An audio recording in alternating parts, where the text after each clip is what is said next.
So I'm here with Phil Ryan, who you're the winemaking supremo here. You're in charge of everything? Not quite everything, but I've been here many years, and that's been my whole life. Yeah. How many vintages?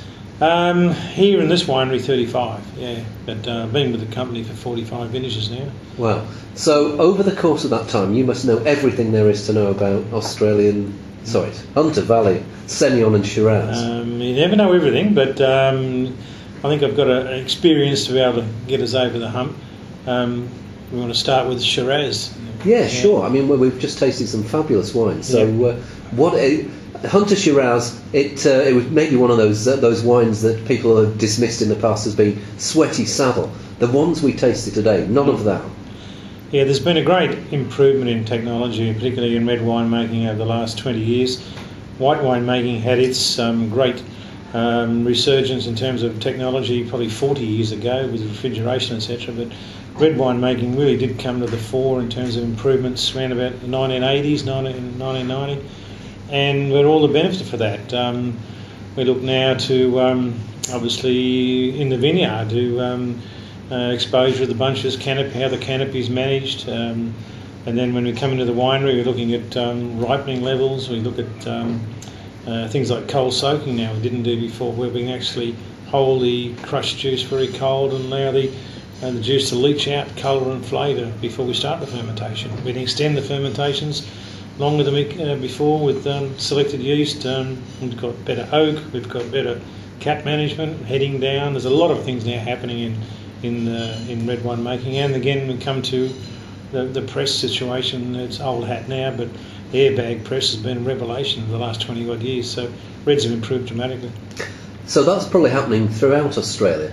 But what is it that you'd say differentiated Hunter Shiraz from other Shiraz fortresses like Barossa or McLaren Vale or maybe Clare? Mm-hmm. Hunter Shiraz is unquestionably a medium-bodied style of red wine, and possibly in the past there were some exceptional winemakers like Maurice O'Shea who made reds of outstanding quality that lived for decades, generations.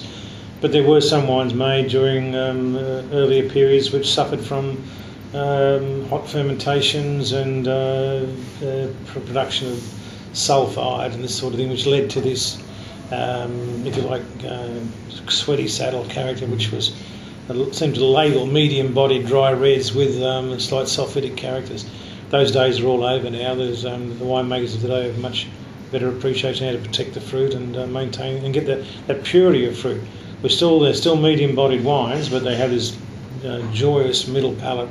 The length, they're satiny, they're silky, and they're aged. If we compare ourselves to anywhere in the world, we like to compare ourselves to Burgundy because the wines will mature and get that lovely gamey, earthy character which is of the vineyard and beautiful softness with maturity.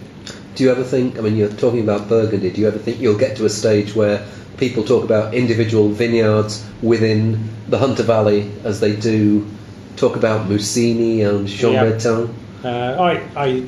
I'd like to think so. We have a vineyard here which is 130 years old now, Shiraz vineyard.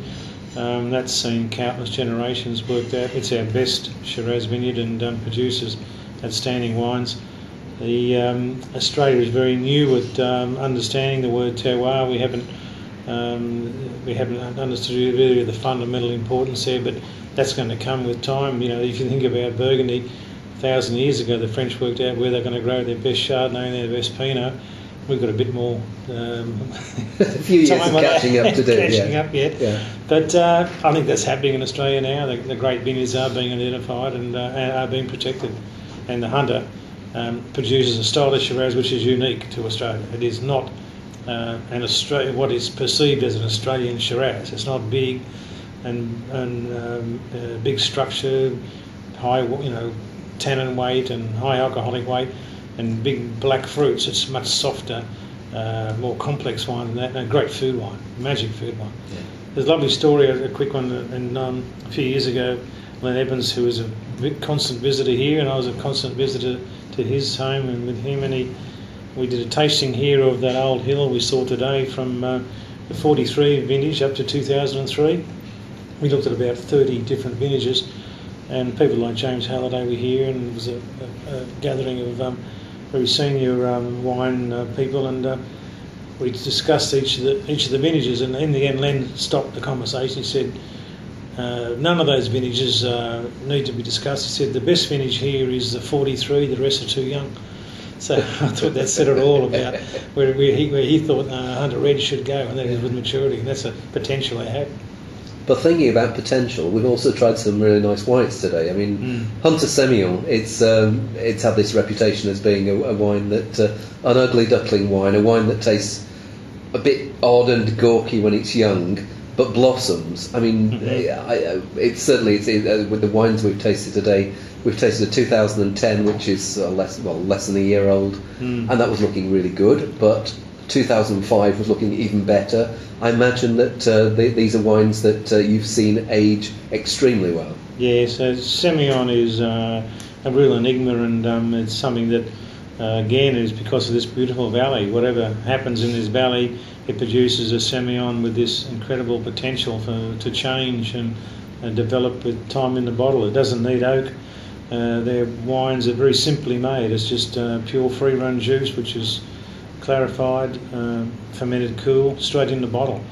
And then it's just a matter of timing. It's a matter of how long you can wait to watch the evolution of the wine. We like to, in terms of the company's policy here, we tend to sell our top-end Lovedale and our top-end Museum Elizabeth at about 5 years in bottle, where it then starting to express longer the primary fruit characters, which are that lovely citrus and lemon and edge of the spectrum, and minerality and that sort of thing. It develops then these secondary characters of nuts and toast and honey and complexity, and the middle palate actually feels as though it's sweet, and all it is just developing this fruit characters developing in the bottle. It's dry as a bone, but it gives an impression of sweetness, and that's the joy of the wine. Again, I've been very fortunate to see wines with up to 40 years old, 50 years of age from Semillon, and they're marvellous. They're wines that I don't think any other white variety could do it. Maybe Riesling could do it, but certainly Chardonnay would never be able to challenge the maturity that Semillon can reach.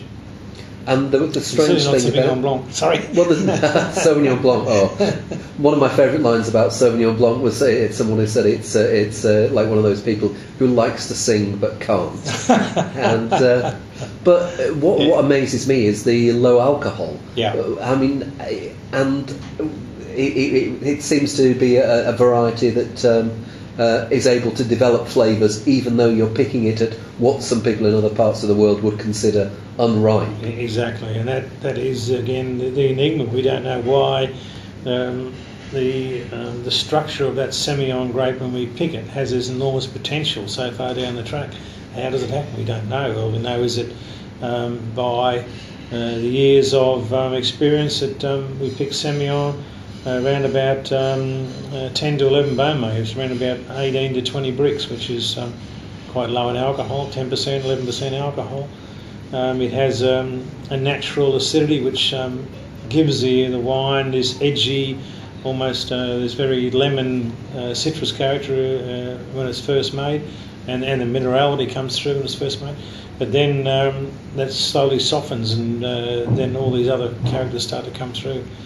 It's when you see a range of these wines do a vertical tasting, you actually see the wine developing in bottle like that. It's a wonderful experience, and it's a great credit to whoever realised that Semillon would do that in this Hunter Valley. We've been growing it here for about 170 years now, and it's a challenging area, as we know, to grow grapes, but Semillon works perfectly for us.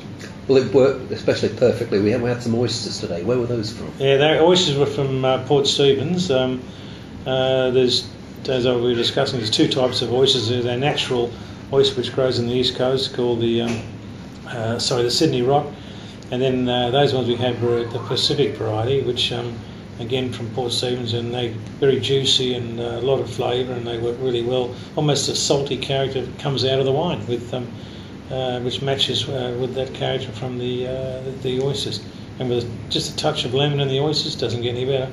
Well, Phil, that was great. Thanks a lot. My pleasure. Yeah, thank you.